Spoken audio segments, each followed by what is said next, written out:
Kumusta mo at maligayang pagdating sa pagbubunyag ng pahayag? Mayroon tayong isang masaya na pangyayari ngayon na hindi pa nauunawaan ng maraming tao at iyon ang kwento ng dalawang kasalan.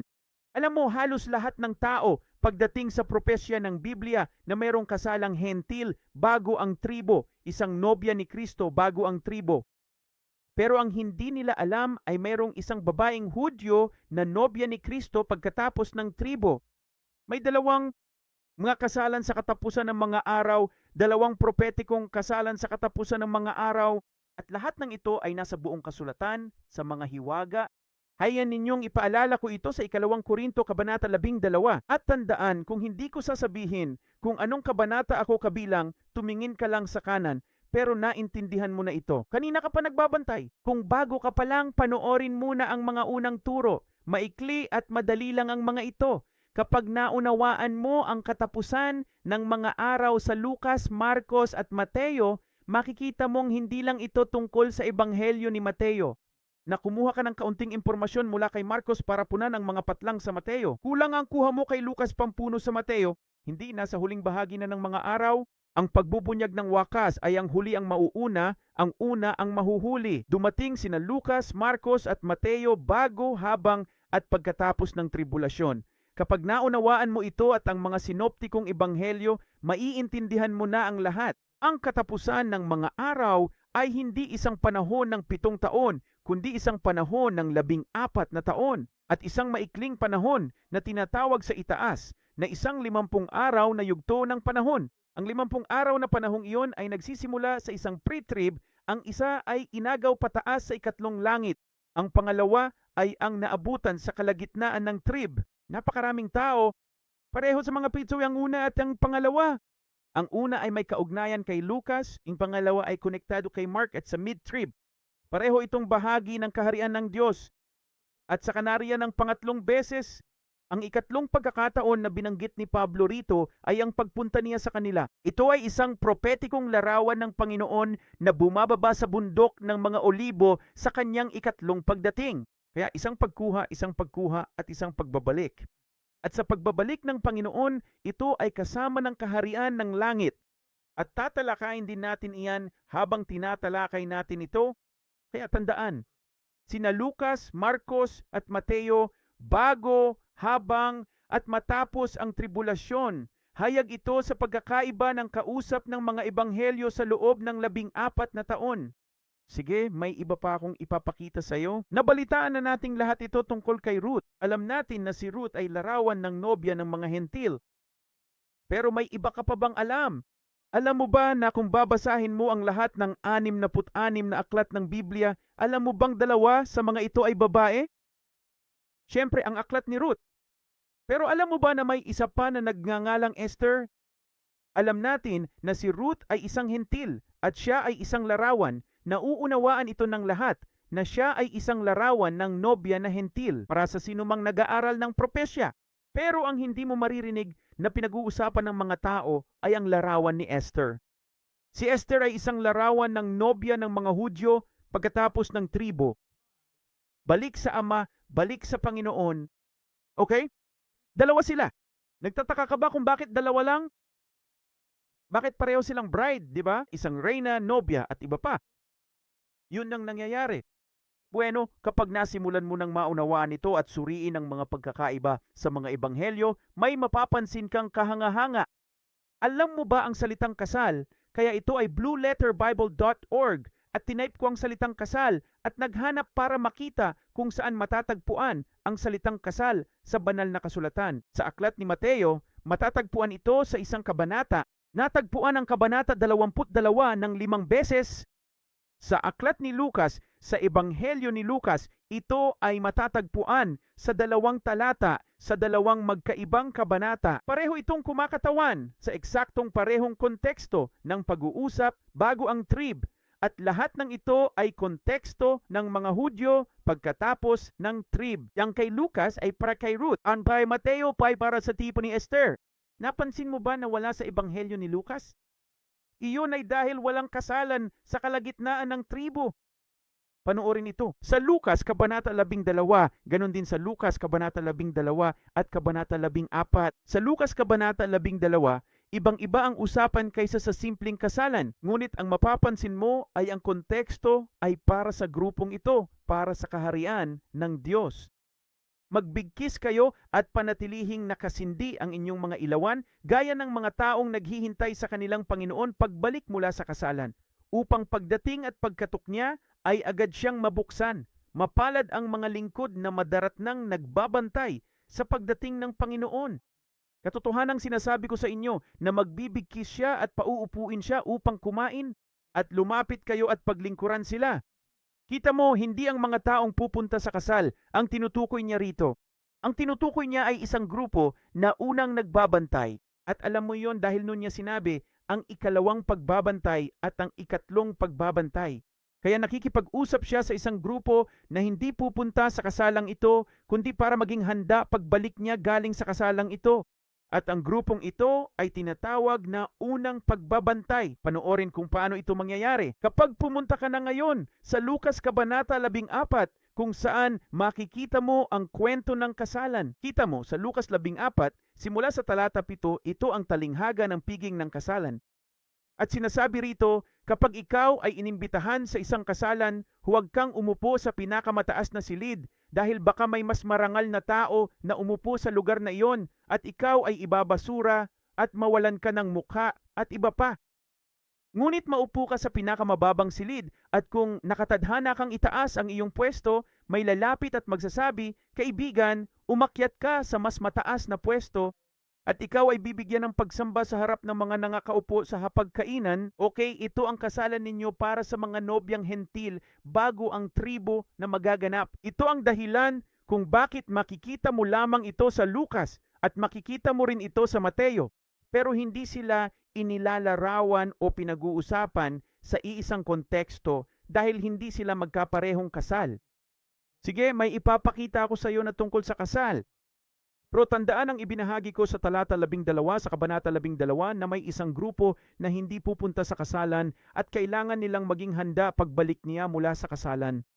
Bueno, sa Ebanghelyo ni Lucas lamang, pagkatapos ng talinghaga ng piging ng kasalan, makikita ang talinghaga ng isang malaking piging. Hindi mo maintindihan ang talinghagang ito ng isang malaking piging sa Mateo at, syempre, wala ito kahit saan sa Marcos. Ano ang ibig sabihin nito? Tungkol ito sa pag-imbita sa mga hindi makakabayad sa iyo. Sinasabi nito, kapag naghahanda ka ng piging, anyayahan ng mga dukha, pingkaw, pilay at bulag. Sinasabi sa talata 14, sapagkat gagantihan ka sa pagkabuhay na muli ng mga matuwid. Kaya ang grupong ito ay bahagi ng isang muling pagkabuhay na magaganap kung saan tatanggapin nila ang kanilang gantimpala sa muling pagkabuhay na iyon. At ito ay isang propetikong larawan ng piging na ito na magaganap pagkatapos ng kasalan. Aba, itong grupong ito, sa loob ng mga taon, ang grupong ito ang mga labi ng simbahan ng Smyrna, ibubuwis nila ang kanilang buhay, maglilingkod sa bayan ng Panginoon para humikayat ng marami. Sinabihan silang ang gantimpala nila ay nasa pahayag 2:11, ang magtatagumpay ay di masasaktan ng ikalawang kamatayan. Iyan ang paglalarawan sa Apokalipsis 20 ng mga taong bubuhayin para maghari. Pinugutan sila dahil sa pagpapatotoo kay Kristo. Mabubuhay sila para maghari kasama ni Kristo ng 1 milenyo, pero ang ibang patay ay hindi nabuhay. Sabi sa pahayag 20:6, mapalad at banal, at ang sinumang may bahagi sa unang pagkabuhay na mag-uli, pakinggan ninyo ito sa mga ganyan, ang ikalawang kamatayan ay walang kapangyarihan. Kaya ang nababasa natin sa Lucas 12 ay ang grupong iyon. Naghihintay sa Panginoon pagbalik niya mula sa kasalan. Pagbalik niya mula sa kasalan, ang kwento ay mula sa kasalan sa Lucas Kabanata 14, ang grupong iyon nagagantimpalaan sa muling pagkabuhay ng mga matuwid na mamamahala at maghahari kasama ni Kristo sa loob ng 1,000 taon. Ganyan ang grupong ito. Tandaan mo ang sinabi ko sa simula, nariyan ang bahagi sa itaas. Bueno, sa nabanggit, nagsisimula ito sa nobya ni Kristo bago ang tribo at mayroong 7 araw na kasalan. Bago bumalik ang anak ng tao bilang ang nakasakay sa puting kabayo sa loob ng 40 araw. Babalik siya sa ika-8 araw pagkatapos ng ika-7 araw ng kasal, na siyang eksaktong propetikong larawan ng piging na magaganap pagkatapos ng 7 araw na kasalan. Hindi ba tang wild niyan? Nakakabaliw ito dahil kapag naintindihan mo na kung bakit nasa Lucas ito, inilarawan at inilahad ng ganito pero wala sa Marcos at wala rin sa Mateo, nagsisimula ng magkaroon ng katuturan ng lahat. Kaya naman napakahalaga ng pagbubunyag kung sino ang kinakausap ng mga ebanghelyo. Okay? Kaya ngayon panoorin mo ito. Nakita mo na ngayon dito mismo sa kwentong ito ng kasalan na matatagpuan sa Lucas, ang talinghaga ng kasalan sa Lucas. Ito ang propetikong larawan ng nobya ng mga hentil na si Ruth bago ang panahon ng kapitulo ng tribo na nakikita mo rito. Pero huwag kalimutan, mayroon pang isa na nasa ebanghelyo ni Mateo.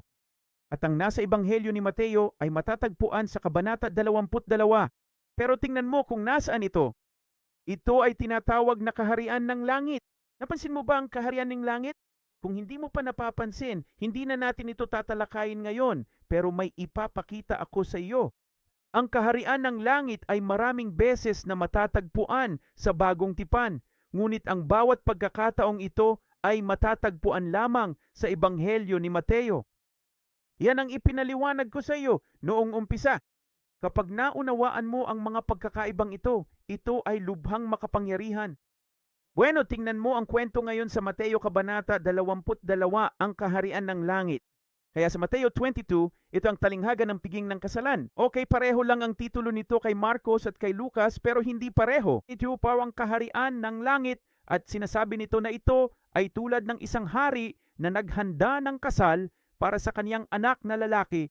Okay, isinugo ang mga katulong at inaanyayahan na nila sila sa kasalan. At sinabi ng ilan, hindi sila makakapunta at masyado silang abala at iba pa, hindi ba? Ibang-iba talaga ang takbo ng kwento. At pagkatapos ay sinasabi, at nang siya'y dumating upang tingnan ang mga panauhin, ay nakita niya ang isang lalaking walang damit pang kasal. Okay, kasalang Hudyo ito. Kapag mayroon kayong mga sinaunang kasalan, dapat ay may kasama itong damit pang kasal. Ito ang lalaking ito ay pinalayas sa kasalan kung saan mayroong iyakan at pagngangalit ng mga ngipin. Okay, ngayon, bakit ito mahalaga? Panoorin kung ano ang mangyayari. Kailan ang kasal na ito? Bueno, kapag naunawaan mo kung paano naganap ang isang sinaunang kasalang Hudyo, magkakaroon ito ng malaking kahulugan sa paghahayag ng katapusan ng mga araw. Sa sinaunang Israel, ang mga batang babae ay karaniwang ipinapakasal sa edad na 12 o 13. Ang karaniwang edad sa propesiya ay 13 taon. Kaya sa edad na 13, kasal na siya sa asawang mas matanda sa kanya at dito nagsimula ang taong paghihiwalay. May isang taong pagkakahiwalay habang siya ay naghahanda ng matutuluyan sa bahay ng kaniyang ama. Nakikita mo kung paano iyon gumagana. Ikakasal sila sa kasalan. Sila'y humayo at siya'y humayo at naghanda ng lugar. Aba, naghahanda na siya sa huling taon na iyon. At hulaan mo kung ano ang mangyayari. Kapag naihanda na ang lugar at bumalik na ang lalaki, darating siya sa oras na hindi inaasahan para sa nobya. Kailan ang oras na iyon? Mga 1 taon na ang lumipas sa araw at oras na walang nakakaalam. Noong ika-14 na taon, alam mo ba kung ano ang propetikong larawan na iyan? Ang 13 taon at ang huling ika-14 na taon ng kapighatian. Sa Mateo 24, mababasa ang pagdating ng anak ng tao na parang kidlat mula dulo hanggang kabila. Ito ang dulo ng 30 na taong kapighatian. Larawan ito ng tipan at kasalang Hudyong magaganap sa katapusan ng panahong iyon. At nang matapos ang ika-13 taon na iyon, nalipol na niya ang mga kaaway, naitalian na niya ang kaaway, at ang ika-13 taon ay nagtatapos. Pumunta ka sa Kabanata 25 ng Mateo at ayan na naman ang inyong kaharian ng langit at ang paglalarawan ng isang kasalan kasama ang 5 matatalino at 5 mangmang na dalaga. Ito ang propetikong larawan ng huling ika-14 na taon matapos lipulin ng Panginoon ang mga kaaway at maihanda na ngayon ang daigdig upang salubungin muli ang kaniyang Hudyong nobya sa kaniyang mga bisig para sa huling hubileyo at sa paghahari ng milenyo. At tingnan mo ang nakikita mo kapag nakasara ang mga pinto. Ito ang kwento ng kaharian ng langit. Naroon din ang mga hangal na katulong. At ano ang sinasabi nito tungkol sa hangal na aliping iyon? Sinasabi nito na ang aliping walang pakinabang ay isusugo na may pagtangis at pagngangalit ng mga ngipin na siyang panahon kung kailan hahatulan ang mga bansa nito bilang mga tupa kasama ng mga kambing. Kira mo, merong nobya ni Kristo bago ang trib at isang nobya pagkatapos ng trib. Ang isa ay isang Ruth na hentil. Ang isa ay isang post-trib larawan ni Esther. Paalam muna,